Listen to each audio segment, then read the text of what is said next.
जब सबसे बड़ी पॉलिटिकल पार्टी बन के हम आए तो फिर उन कमज़र्फ हमारे मुखालफों ने तमाम इदारों को मिला के, इलेक्शन कमीशन को साथ मिला के हमसे वो सीटें जो हमारा हक है वो रेवड़ियों की तरह बांट दी उन पार्टियों में जो अपना हिस्सा वसूल कर चुके थे। ना ये खैरात थी, ना ये गिफ्ट था जो कि इलेक्शन कमीशन ने उठा के उनको दे दिया।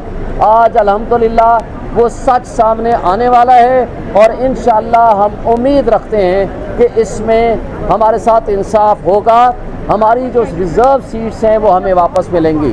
और फिर आपने देखा कि इस्लामाबाद हाई कोर्ट के जस्टिस तारिक महमूद जहांगीरी साहब ने इस्लामाबाद के कठपुतली MNAs को जब नोटिस किया कि अपने फॉर्म 45 ले आएँ तो वो भागते हुए इलेक्शन कमीशन पहुंच गए कि जनाब हमें ये कहते हैं कि अगर एफिडेविट झूठा दिया तो हम आपको जेल भेज देंगे।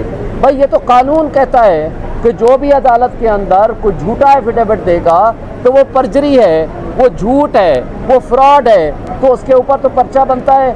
वो यहाँ पहुँच गए कि जनाब हमारी जान बख्शी कराओ, हमें फॉर्म 45 ना देना पड़े, हमें अदालत में जवाब ना देना पड़े, लिहाजा ये बदल दो, ट्रिब्यूनल ही बदल दो।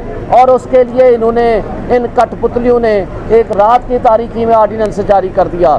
चला रहे थे, इसी की वजह से जेल ट्रायल कर रहे थे, लेकिन अल्लाह ने बहुत बड़ा करम किया और हाई कोर्ट ने जो डिसीजन दिया और सबसे ज्यादा खुशी हमें इस बात पे है कि कोर्ट ने बेनिफिट ऑफ डाउट नहीं दी। कोर्ट ने कहा ये केस एविडेंस के बगैर केस, तो ये हमें खुशी है। सलमान अकरम राजा साहब ने एक दफा कहा था कि जैसा हशर साइफर केस का होगा वैसे ही दूसरे केसेस को होगा। अभी इत्तेफाक ये देखिए, ये तो टफ केस था उनके लिए क्योंकि ये उन पे ज्यादा सारा कुछ जोर दे रहे थे, बाकी केस में तो कोई नहीं है। तो शखाना तो पहले से सस्पेंड है क्योंकि उन्होंने खुद कहा था कि जी ये केस जो है इसकी जजमेंट सस्टेनेबल नहीं है। उन्होंने खुद ये कहा था, एडमिट किया था प्रोसिक्यूटर ने कोर्ट में। जहां तक दूसरे अलकादर का है तो क्या कभी ट्रस्टी भी ओनर हो चुका है कि आप कहें आप ओनर है? ट्रस्टी का भी ओनर नहीं बनता। और जो पैसे कह रहे हैं वो तो सुप्रीम कोर्ट के पास आए थे और पैसे अभी हुकूमत के खाते में पड़े हैं। किसने बेनिफिट लिया? वहां जो गवाह आए थे, स्पेशली जो उनका चीफ फाइनेंशियल ऑफिसर आया था, उसने वहां एडमिट किया था दो चीज, इन्हें खान साहब ने बेनिफिट लिया है ना स्टेट को लॉस हुआ। तो ये सबसे अच्छा पीटीआई की क्या कोशिश है? पीटीआई को मखसूस नशिस्तें दिलवाने की या सुन्नी इत्तेहाद को दिलवाने? नहीं, सुन्नी इत्तेहाद का मतलब है ही पीटीआई,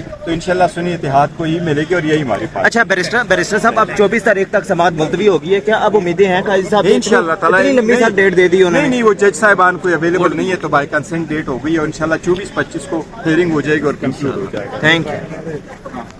हम इंशाअल्लाह बजा तौर पर ये तवक्को रखते हैं अदलिया से, इंशाअल्लाह हमें इंसाफ मिलेगा और इंशाअल्लाह पीटीआई सुरखरू होगी और ये कठपुतली अपने अंजाम को पहुंचेंगे। शुक्रिया।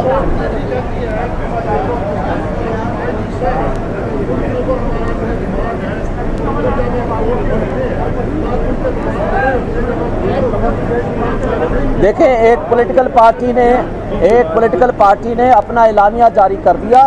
बाकी जो हमारे वकला साहबान हैं, लीगल एडवोकेट्स हैं, वो अपने केस के मेरिट्स को बेहतर जानते हैं। तो हम ये समझते हैं कि वकला की जो पॉलिसी होगी हम सब उसको फॉलो करेंगे। शुक्रिया।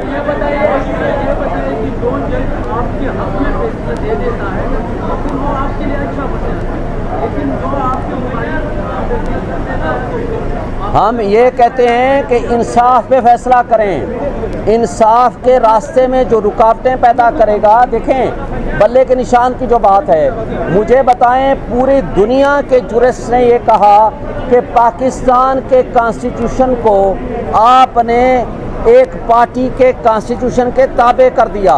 तो ये कैसे मुमकिन है कि 70% अवाम हमारे मुल्क की नाखानदा है? ये उनका हक है कि वो ये निशान देख के वो फैसला करें कि किस पार्टी को वोट देना है। लेकिन आपने अवाम से वो हक राय दही छीन लिया। तो लिहाजा कोई भी फैसला आएगा, हमारा ये हक है कि हम जायज़ तनकीद करें, मगर आप तमाम पाकिस्तान के जुरिस्ट, उनसे आप पूछ लें, तमाम सहाफ़ियों से पूछ लें कि उस केस के अंदर क्या गलती है। जी मैडम, बात करेंगे। बिस्मिल्लाहिर्रहमानिर्रहीम।